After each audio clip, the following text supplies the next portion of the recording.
Mel Kiper Jr. released his latest mock draft. He has the Giants passing up drafting a quarterback in the first round. Instead, he sees New York grabbing Abdul Carter with the 3rd pick and then taking Jalen Milroe, the quarterback from Alabama, in the 2nd round. Our own Dan Orlovsky is completely on board with this plan. Danny Boy.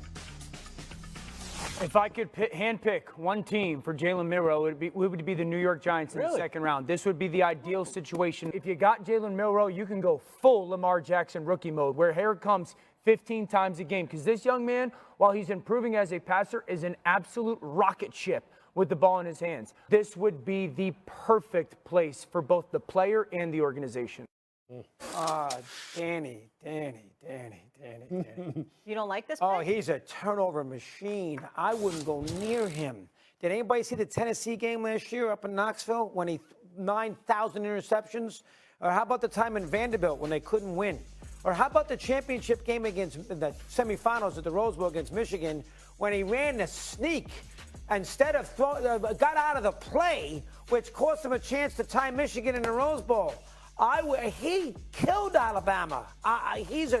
Listen, I understand he's got a big arm and he can be dynamic. I don't think this works. I would not. You want to take him in the 5th, 6th round, take a chance? I can't use a 2nd-round pick on him. That's a move I would never make. And I've seen it. We've all seen Alabama play a million games. He is too risky with turning the ball over, Lewis, to me. I wouldn't take him. So you're saying you wouldn't take him in the 1st, you wouldn't take him in the 2nd? No, I would, because they got a high 2nd-round pick. Okay, well, look, this is kind of layered for me. I'm going to put it like this as far as the Giants are concerned. All right? So Jalen Milroe needs consistency and needs structure. And that structure is going to provide the consistency, right? So he needs to go to a place where GM, head coach, offensive coordinator, quarterback coach have a long runway and have displayed a high level of competency to bring him along. Because he's already shown you enough flashes as a thrower that his very best is as good as anybody in this draft. It's just a matter of consistency. It's a matter of him getting comfortable, repeatable mechanics. So we can do all the time. Because if you look at the Georgia game this past year, you'd say he's as good as any quarterback in the country. You look at certain throws against Oklahoma, you go, he's as good as any quarterback in the country. You look at other throws, you go, he's as boneheaded as any quarterback in the country. So he needs time and consistency to develop. All right? So if you're John Mara right now, and you're the New York Giants in particular, see, Dan's looking at this as just a single, like a little snapshot of going, Brian Daboll, Mike Kafka, Giants, we can put him in there, run some Lamar stuff, and of course he'd give him a big juice up. Well, that's cool for right now, maybe in certain spurts. But look, Russell Wilson's going to be the starter there. Jameis Winston is going to be the backup there. He isn't going to play in New York. And those two guys ain't taking New York anywhere in that division and in the NFC overall. And if I'm John Mara, look, I've already said in the past, we did everything we could to screw up Daniel Jones. And you know what that was? It was constant turnover and change and incompetence. And I'm not saying Brian Daboll's incompetent or Mike Kafka. I love them both. But we don't even know if they're going to be there. We don't know if Joe Shane's going to be there. So to me, if I'm John Mara, he's the only one who knows what success looks like for this football team, and therefore whether or not Jalen Milroe fits this organization. Because if I'm him, I'm not doing to another quarterback what I did to Daniel Jones. And if I'm likely to blow these two guys out of here, I'm not picking the guy. And that's why I don't know if he fits New York. Only John Mara can tell you that. Marcus, that's a lot to unpack right there. I like that. I agree with the first part, what you said, Lou. I think Dan is looking at it from the prism of what we've seen Daboll do with quarterbacks before. And I agree with him with that sentiment when you start talking about in that particular situation with veteran quarterbacks in the building already, knowing a guy is not immediately ready to play, but a guy that we've seen help quarterbacks play better than what people thought they could. Yep. He was the reason Josh Allen turned into this Josh Allen that we know. Now the turnovers have went away and Josh Allen has taken it to another level. He was also a part of Daniel Jones fooling the hell out of all of us thinking that he should get $100 million for a short, extended period of time with the New York Giants. A lot of that had to do with there was nowhere else to go. But instead of doing that, you probably should have went after Russell Wilson or Jameis Winston a couple of years ago and just ripped that Band-Aid off and started it. I don't mind Milroe being projected 34th. One, and y'all know my sentiment about not having to pay these guys a ton of money. But Lou, on the other side, I do agree with you with that with Mara.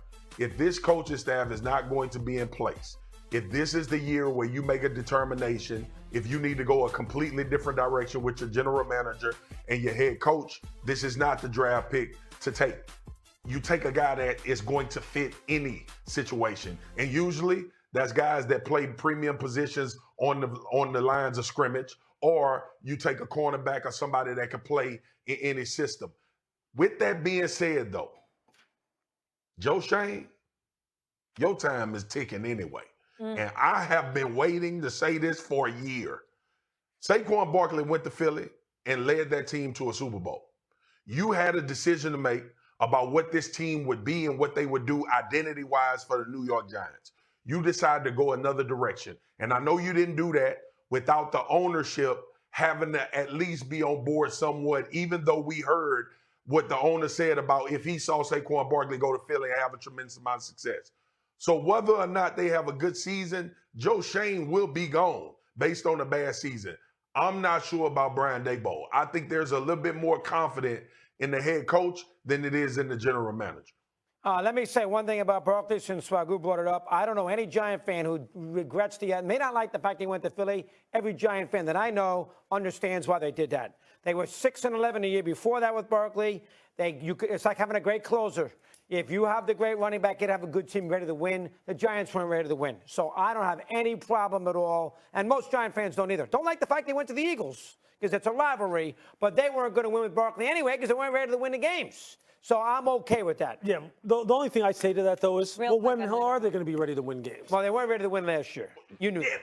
The quarterback was the best. But still, you know what? You're not going to ever going to be able to win games if you keep getting rid of good players.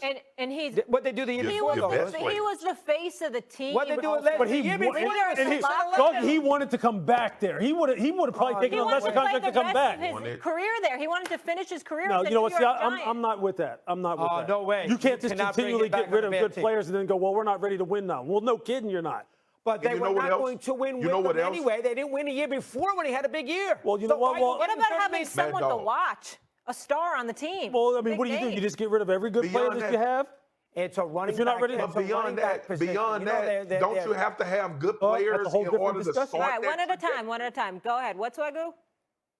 Go ahead, Swagoo. Like, you got to have good players to start the trajectory of winning. And we all knew that Saquon Barkley was a really good player. Like, I've never understood this subtraction to get better unless a guy is old. That's the only reason that I would have said get rid of Saquon Barkley. Look, we could talk about that for years. Saquon Barkley should have been a Giant. No, you know what it is, Swagger? This is what happens. And this is what happens a lot. We always think the conversation always becomes, well, if we get rid of this guy and we free up this much cap space, or we trade this guy and we get this many draft picks, we're automatically going to nail every other transaction that we do now. Yeah. We're just going to nail it, because what we'll do is, now that we have all this cap space and all these, it's going to just work out for us. Leave it there. It's not an automatic thing. Right. You can't assume that. We can debate whether they should have hung on to Saquon or not, but we cannot debate how they handled it and how they handled